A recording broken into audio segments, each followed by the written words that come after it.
Welcome into the Cougs and the Pros podcast. We are here to recap week number 2 of the NFL season. I'm Kyle Ireland, and with me, as always, is Matt Baiamonte. Matt, surprisingly enough, at least I'm surprised, both of our teams are 2-0 after 2 games. My team got really lucky. We were saved by a terrible leverage penalty in the That Broncos was terrible. game. I'm glad you admit that because I didn't see much leverage there. It was terrible for Broncos fans. It wasn't terrible for me. I loved it. You thought it was leverage then, huh? I think that it was one of those cases where if they hadn't called it, it would have been understandable, but it was understandable after I saw the replay why they called it. So if I was a Broncos fan, I would be ticked. As a Colts fan, I'm glad they called it. Daniel Jones, man, 2-0. How you feeling about Daniel Jones? I mean, I can't complain about 2-0, Matt, but I'm an Anthony Richardson truther here, and so I wish that they would have had him start just so the ceiling of the quarterback position could have been solved. That's my only thing with it. Like, Who I'm happy to gives be a rip 2-0. about the ceiling? It's about winning games. Yeah, dude. but you're not going to win the Super Bowl with Daniel Jones as your quarterback. And you're just not winning it. You're not winning it with Richardson, so you might as well But trade him away.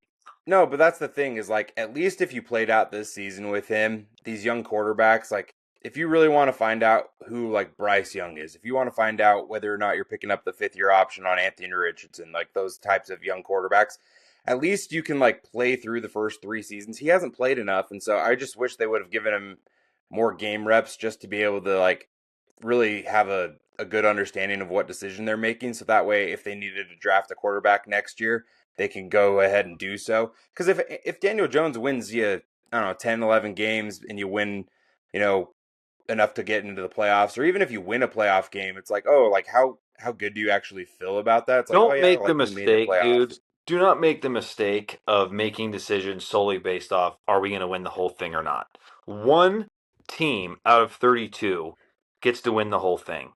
To me, especially if you're a Colts fan, you need to get back to relevant playoff appearances. Who's going to get you there? I just feel like absolutely roll with Daniel Jones if he's going to keep winning. Anthony Richardson has shown nothing. The only thing he's shown you is that he was the 4th pick in the draft and he has great physical tools. But if you look at his play on the field, it's been pretty poor, Kyle. Sure. But I also go back to like the fact that like some of these guys just haven't played enough. Like for instance, Arch Manning. Like we can take this example if we're I going to go to was college. there, just so you know. I saw you were in Austin, and you can speak to his play and how terrible it was.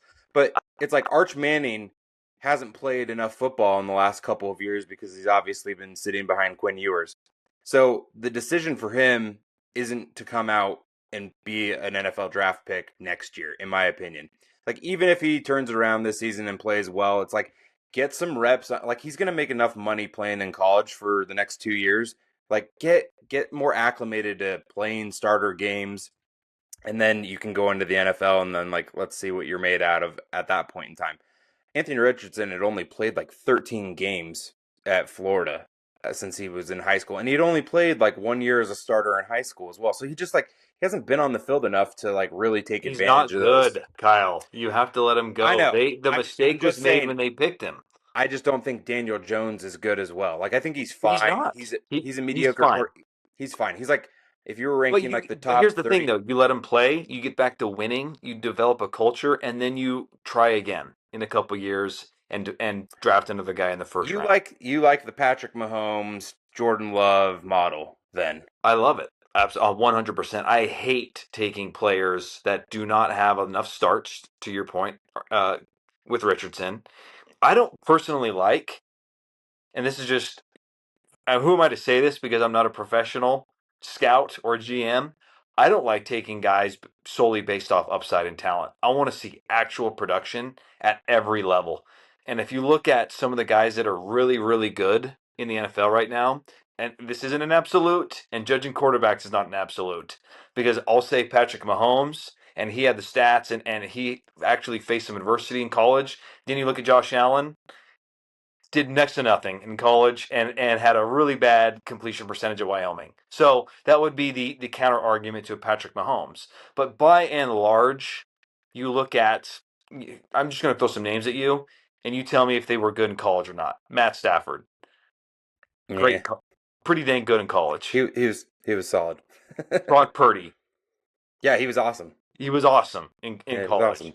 Lamar Jackson, Yeah, won a Heisman. great in college. It's like Yeah, I don't like it when teams, no offense to your Colts, but they take a Richardson and then they expect something that he's never done. yeah. He's never shown an ability to do that. You're entirely taking him off of potential, and I think that's hard. So, I think to just put a local spin on this too, before we talk about this week's games and specifics, you look at like Zach Wilson, for instance. Like, how better off would Zach have been if he had come into New York and even like they've had Joe Flacco in the building there with the Jets. Like, if Joe Flacco would have played a year or two and Zach would have had a chance to learn behind Flacco or somebody like that, right? Like, absolutely. that's what they needed. And I think that like the Colts, for instance, like had they had Matt Ryan and he actually like had played decent for them to the point where like they weren't just like ready to waive him after a season, and it's like, hey, Matt Ryan, we're gonna draft a quarterback behind you, and then we're gonna like Anthony Richardson learn for a year or two. Like, that's what these teams need to do. There's this like hype that comes with these top draft picks that it's almost like an NBA model of sorts, where you expect these number one number like everybody's gonna expect Cooper Flagg to be awesome for the Mavericks this year, right? And it's like he might be awesome, but he might not be. Like, Yep. LeBron was awesome as a rookie, but not everybody's LeBron. Like, that, I think, Yep. is the overarching principle of it. Just to put a bow on this Anthony Richardson high level quarterback talk. I like I that we're think the starting off with something we didn't even plan. This is great. I think the real problem is, I think what the Niners benefited from with Brock Purdy has everyone in the league chasing a world in which you have an instant Pro Bowl caliber quarterback that costs nothing. But that's not reality. In my Yeah, opinion, I diamonds think in if the you rough. totally, if you want to have prolonged success, I feel like more teams should be copying what Tampa Bay does, which is find a guy who has the talent, needs a change of scenery, needs some stability, go get a Baker Mayfield, pay him an average salary that still allows you to pay all these other players. Baker's not one of the top 5 paid quarterbacks in the NFL, but Sure. he's paid good money. He's not paid a minimum salary. So he's happy where he's at, but you still save some money because you're not chasing Josh Allen money or Patrick Mahomes money. I just feel like, why do more teams try and find a Pro Bowl level quarterback and pay him a fair salary rather than always seeking for the Josh Allens of the world? Because If you talk to me in April and the Colts have drafted a quarterback and Daniel Jones is still the starter for 2026, but they've got a young guy behind him, or if they keep Anthony Richardson and they want to pick up his option and they think there's enough there that they can give him another year of development or something, that is the model I'm okay with. But if you're just like, we're writing him off and we're like riding with Daniel Jones, he's like the franchise quarterback, I don't that's think not they're what I'm riding about. with Daniel Jones. The only way you I ride with hope not. The only way you ride with a Daniel Jones type is if he puts together a Super Bowl winning season and he earns it. Hey, Otherwise, he's 17 just and 0 is still a possibility right now. We're our two teams, the Rams and the Colts, we're gonna meet in the Super Bowl. We'll see you hope in springs February. eternal, doesn't it? All right, man. Let's talk about the BYU guys in the NFL this week. It was a nice week after I would say, a slower start for these local guys in week one. Needed to, get their feet under their selves in week one. But what do you think as far as your player of the week for BYU in week number two? I'm going to repeat, and I think I'm going to be repeating a lot this year. I'm giving it to Fred Warner out Whew. of San Francisco. Another great game from Fred.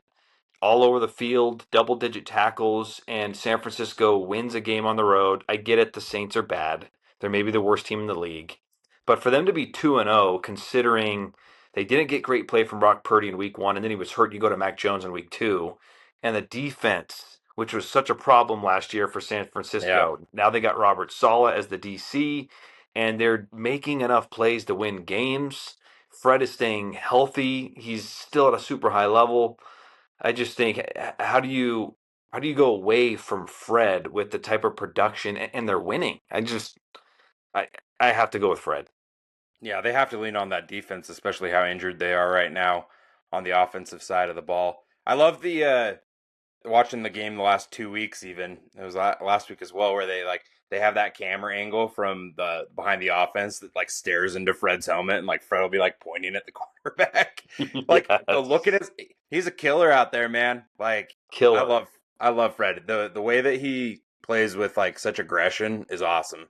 He's certainly, if not the best linebacker, he's one of the top two linebackers in the NFL right now. So I love 100%. love the pick of Fred. I thought you were gonna go Puka there with your Rams, and we talked about Well, Puka last week. Devontae Adams So had a better game, though. he did, but the same thing happened last year with Cooper Cup a handful of times where Puka and him. It's just like it's such a luxury to have two awesome wideouts. Like if you have two good wide receivers, like the quarterback, it makes everything easier to be able to distribute the ball evenly. I'm not going to go Puka though. I'm going to go Tyler Algier with the How? Atlanta How? Falcons because I don't want to talk about Puka and Fred as the top two, even though it's probably the case. We're gonna give it to Tyler because he scored for the first time this season, and I think he only had 3 touchdowns a season ago, and so his production has gone down since 2 years ago. So I like what I saw from Tyler on Sunday Night Football last night. He had 16 carries and he ran the ball for 4.8 yards per carry, 76 yards on the ground, and a touchdown. He also had a reception out of the backfield. So props to Tyler. I hope that the Falcons continue to use him in tandem with Bijan Robinson, and not just really just like have. I like having two solid running backs when you have a guy like Tyler Algier because Tyler is super efficient and effective, and so he's my player of the week, Matt. And don't hate on it because Tyler's awesome, but yeah, Puka's awesome too. All right, Kyle, I've changed locations, but I'm not going to hate you for that pick. Look, Algier, the reason I don't love the pick is because his touchdown, the Vikings let him score. So they wanted the ball back. I mean, it's clear as day on the replay that they just gave You up. can't knock a touchdown though. Doesn't matter how it comes. Points are Fair. precious, man. That's fair. Stock up, stock And down. Let's I get. will also say we just can't be picking Fred and Puka every single week, even though they're the two best local guys from BYU. That's all. We might have to though. If They're they're the going to two be the two best, best every single week. We just got to recognize other people. maybe we need a new topic. Instead of best Yeah, player. maybe it's So not like it'll be like the NBA where it's like the MVP isn't really the MVP sometimes because the best player wins doesn't win the MVP every year, or else LeBron would have like 10 MVPs and Michael Jordan would have 12. You know, like it just doesn't make sense. all right, stock up, stock down. This is going to be an unconventional pick. But my stock up, and it's maybe not even fair to even say this, borderline disrespectful. But my stock up is Ryan Arico because Joe Burrow is now out for 3 months. Dude, And I you took think mine. Cincinnati. Did I'm I- I'm gonna have to come up with another one on the fly here. You continue talking, and I will think of someone else. well, he's going to be punting it a lot more. So that injury to Burrow is poor Cincinnati. Just Yeah. they're not talented enough to do anything. But if they were to ever to do anything, they would need Burrow to play every single game and to be at the level that he was last week. Excuse me, last year. He's not. So I think Ryan Rico is going to see an uptick in punting, and that's good for him because he's still a fringe NFL player. He Oh needs yeah. another year or two to solidify as a mainstay punter, and now he's got the opportunity because that offense is not going to be as good. Jake Browning was okay behind Burrow, but I think he still threw 3 picks. So Yeah. inconsistency at quarterback now for Cincinnati with the injuries. So I think Ryan Rico has a great opportunity to establish himself as a mainstay punter. Yeah, the Bengals, they're in a rough spot. It's got to be sucky to be a Bengals fan today because you're like our season's over and you were hyped going into the season and 2 weeks in you're not feeling great about things. My stock up that I've been stolen now that it's been stolen, I'm going to give it to Zach Wilson because Tua is terrible, man. He threw 3 picks yesterday. He threw for like 400 and something yards, but he threw 3 picks and they lost to the Patriots. They're 0-2 now. I wonder how many games they have to lose before Mike McDaniel like even considers it, because his job's on the line and he could like he's probably like in the betting world, I bet you he's probably the favorite to be the first coach fired. So that quarterback change could potentially be something that, maybe changes up their season. I liked what I saw out of Zach in the preseason in limited time. And granted, it's preseason. So I could see that being an option there. So I'm going to go stock up on Zach just because Tua has not played well through 2 weeks to start the season. Who is your stock down, Matt? Stock down. I'd probably honestly give it to Tyler Allgeier, even though he was your player of the week. I would say the That's carries so brutal. the carries discrepancy was significant between Bijan and Tyler this week. Whereas in the previous week, it was more even. They gave a lot more workload to Bijan, and I think the issue with that is they won the game. Now, I would argue they won the game because J.J. McCarthy is not a good NFL quarterback. He, if I were the Vikings, I'd be trying to get Kirk Cousins in ASAP, personally. Get this dude in here and get JJ out because he's not the answer. So that sort of masks a little bit of what Atlanta did, but Atlanta could very easily say to themselves, Kyle, we increased the workload to Bijan and we got the win. So what? Why split the reps? Let's just give Bijan 25 to 30 touches a game, and that's our best chance to win. And I don't think that's good for Algier. Algier is playing good football. I don't think there's anything against Algier in terms of performance. I still think he's a quality NFL running back. I just think Atlanta is going to look at that situation and say, our best chance to win is to give Bijan 30 touches a game. And I fear that's where it's going to trend. Yeah, I understand your point. I think that that's always just going to be the scenario. It was that way from the moment they drafted Bijan, and it's a matter of Tyler taking advantage of his opportunities because they're just going to be limited. So the fact that he had 16 carries last night, like I think that's an awesome number for him because it's not going to be that way. He's probably going to be like max of 8 to 10 carries per game. Like that's going to be where it's more realistically cut in half at. So I'm going to go stock down. I'm going to go Kairos Tonga. The guy had three tackles a week ago in their opener. Failed to record a snap or a stat yesterday. Played 33% of their snaps against the Dolphins. I just want to see more production out of Kairos. I like Kairos personally. I think he's a really good dude. So, and he's kind of bounced around in the league. I hope that he can find a stable situation there at home in New England. So I'm going to go stock down on him after a nice opener. Didn't love the stat production there in week 2. So that's what I'm going to go with. Matt, as we wrap things up, we've got 2 Monday Night Football games tonight. We're recording on Monday. We got Bucks versus Texans and then Chargers versus Raiders. But looking ahead to week 3, is there a game of the week that you're going to have your TV locked and set to? There's 2 games of the week. I think number 1 for me is Rams and Eagles. I want to see what Philly can do at home against the Rams. Rams, in my opinion, should have won that game in the playoffs last year.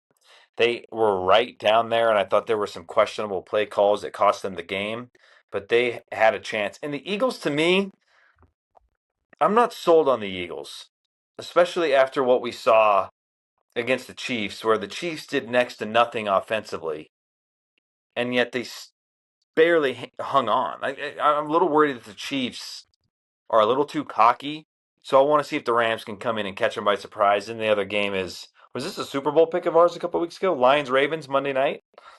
Yeah. Yep. Let's see. The Lions bouncing back in the fashion that they did, that was important for them to show that they can still score and move the football against the Bears. They killed the Bears, and you have to wonder too. Does Ben Johnson regret that move? Could he have hung on another year with Detroit? Chicago looks like a mess, but Lions Ravens, that's going to be fun on Monday night. Yeah, I think that those are awesome games. I'm excited to watch as well. I'm going to go with Sunday Night Football next week between the Chiefs and the Giants. Both of those teams are 0-2. If the Giants somehow shock the world and beat the Chiefs would be 0-3. And that would be just a death sentence for their season. Like, you don't come back from that. Like, you don't make the playoffs, you know? And so I think that that'll be big for the Chiefs. I also am interested to see if the Giants end up losing, if I'm going to call him honorary BYU product Jackson Dart. Do you like that? I love that. Man, imagine if they would have had Jackson Dart at BYU in Oh my goodness. 2023 and 2024. Like, BYU would have made the playoff and maybe won a game last season if Jackson Dart would have been in Provo. So Good point. Big But fan of Jackson Dart. I think that if they lose that game, they potentially make a quarterback change there in New York. So that's my game of the week. good pick, man. Good pick. Good stuff as always. It's been fun talking NFL. I think we need to reiterate how cool it is that we have so many. Like, we didn't talk about Chris Brooks. You know, there's Taysom Hill's obviously still hurt, but there's still guys that we haven't discussed very much that are Kyle Van Noy. We've barely even Yep. touched on this dude, and he's on one of the best teams in the league. It's awesome that we have such a presence of BYU in the NFL right now. Yep, it is. And we'll continue to break it down on the Cougs in the Pros podcast. We're going to be back next week to recap week number 3.